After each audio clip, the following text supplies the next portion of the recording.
On this episode of Carnage, we're going to figure out what went wrong with the Trolvo.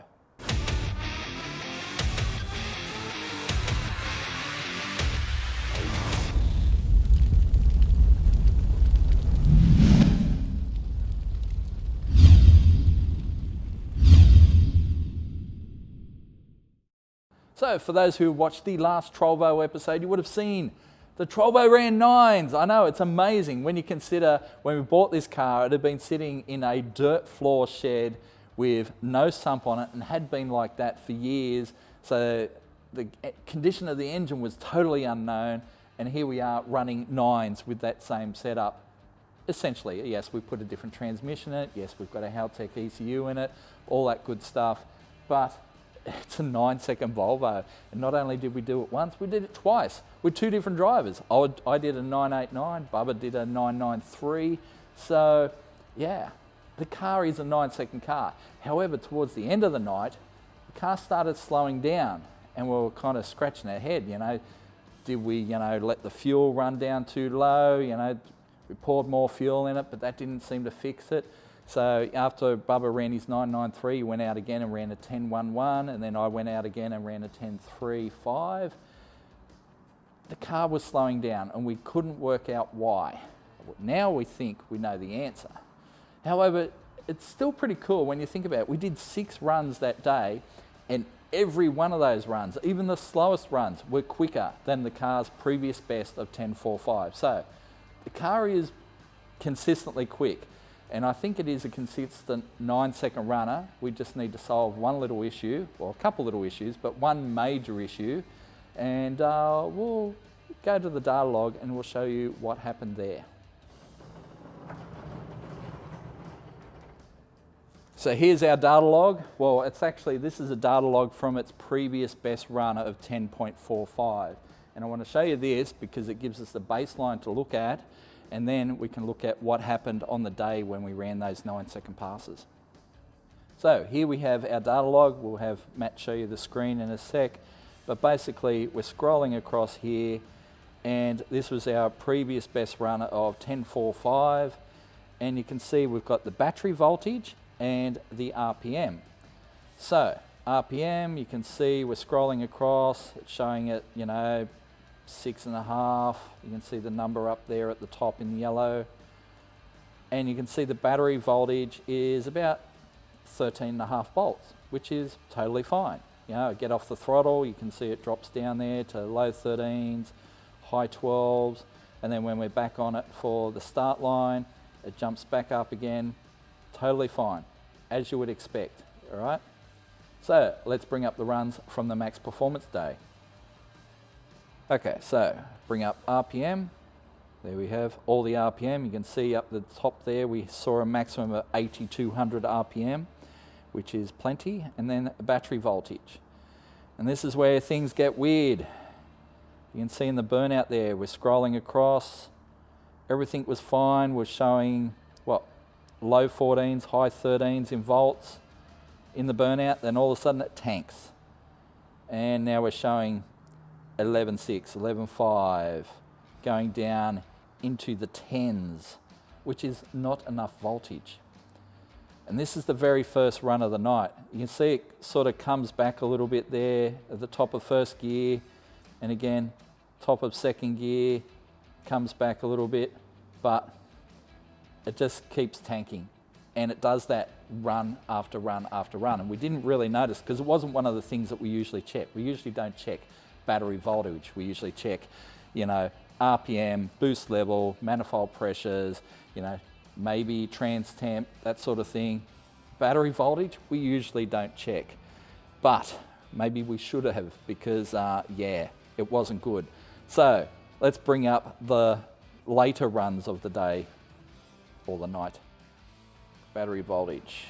And as you can see there, it's a mess. There's 3 runs there on the graph, but as you can see, most of the time the battery voltage is in the 10s or 11s.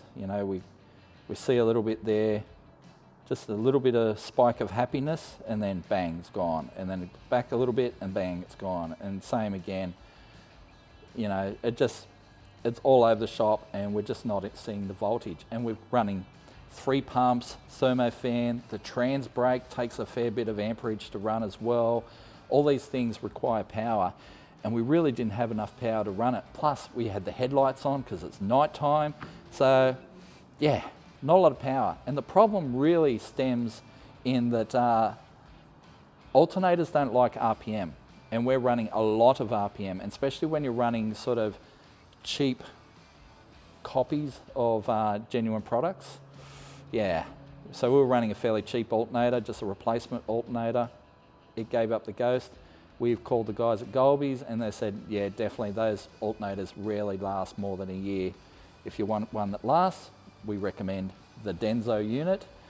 It's about 600 bucks, so it's not cheap, but it will last a lot longer than the cheap copies. And that's what we've got. So the Golby's have sent us one, and we're about to unbox it right now. Genuine Denso right there on the box. Now we're spinning our engine to 8200 RPM on most runs now. So we need something that'll handle some voltage, and there we go. It even comes with a oversized alternator pulley just to slow the alternator speed a little bit, because at 8200 RPM, you know, we don't need it spinning as hard as it is. As long as it's providing the voltage we need down low and enough volts up high and surviving, that's all we need. So we'll pull the piece of junk that we've got on the car off and put this one on. Hopefully it solves our problem. All right, take the filter off. Just give us some clearance to work down there. Disconnect the battery.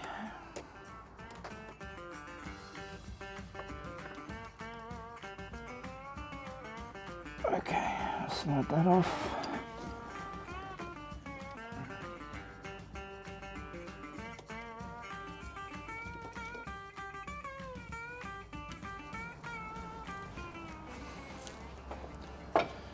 Just double check it's the right plug. Yep. Cool.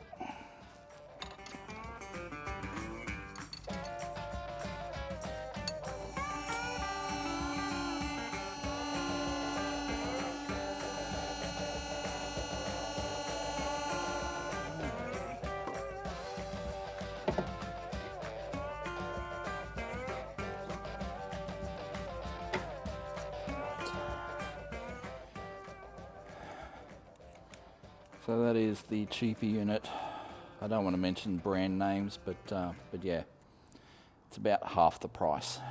So, you know, it has the big pulley on it to try and slow it down, but obviously that wasn't enough, not when we're spinning it to, you know, over 8,000 RPM. And then, you know, this isn't a problem just for JZs. LSs suffer from this a lot as well, especially guys doing burnouts with LSs. They see quite high RPM. They kill alternators all the time. So sometimes it's better just to run a bit better brand, you know, genuine one at the extra cost, rather than, you know, buying 3 down the track.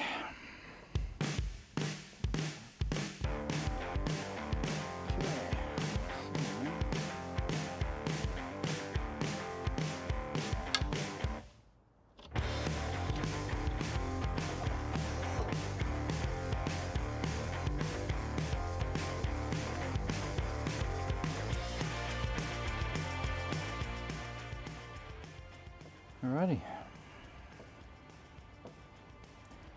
let's tighten it all up. Okay, right, so now we need to test that this works, but we don't need a multimeter because we got the Haltech IC7 and it shows the voltage right there on the dash. Make sure that's in park. Okay.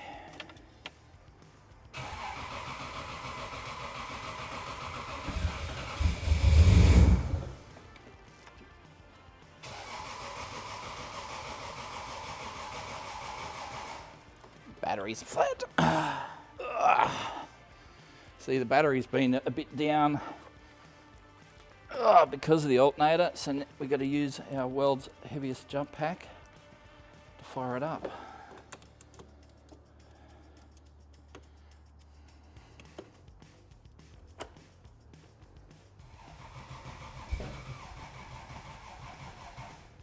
Jump pack. Showing less.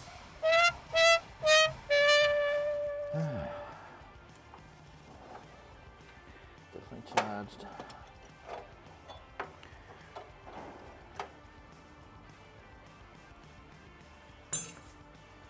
In typical Carnage fashion, all the batteries in this shop are flat. Okay, so we've got the jumper cables on, we've got the battery out of the ute there. Let's see if this thing fires up. All right, pumps priming. Here we go.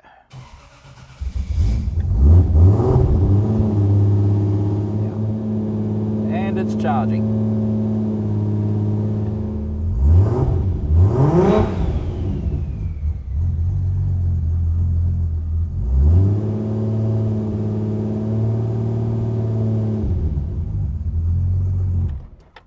All right, that is good news. So we've got our new alternator in there, works fine. Who knew voltage was so important? But we still have some concerns about the health of the engine.